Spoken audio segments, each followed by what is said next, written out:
مع السيارة. مع السيارة. الله أكبر.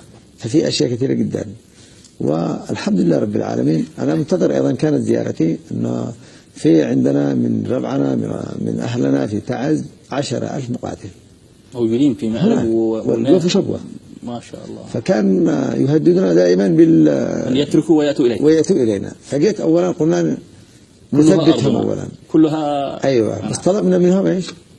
أن يتحركوا سريعا. الله أكبر. بداية بالصفراء ثم بالبراقش. قلنا إذا تحركوا مع وفي وجودك أيضا تم تحرير مناطق كثيرة وأنت الحمد لله من أول يوم. قال البعض مقدم الشيخ كان سعدا على بقية المناطق التي لم تحرر يعني.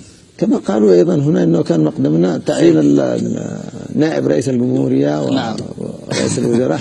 طيب. فقلنا سبحان الله. رفيقك وأحد الأبطال الموجودين في الميدان الذي نكن لهم كل الاحترام والتقدير، الذين تجاوزوا كل حدود الجغرافيا وأيديولوجيات أساسا ومصطلحات المنظرين على صفحات الفيسبوك والمواقع الإلكترونية والصحافة، وجاء إلى تعز مع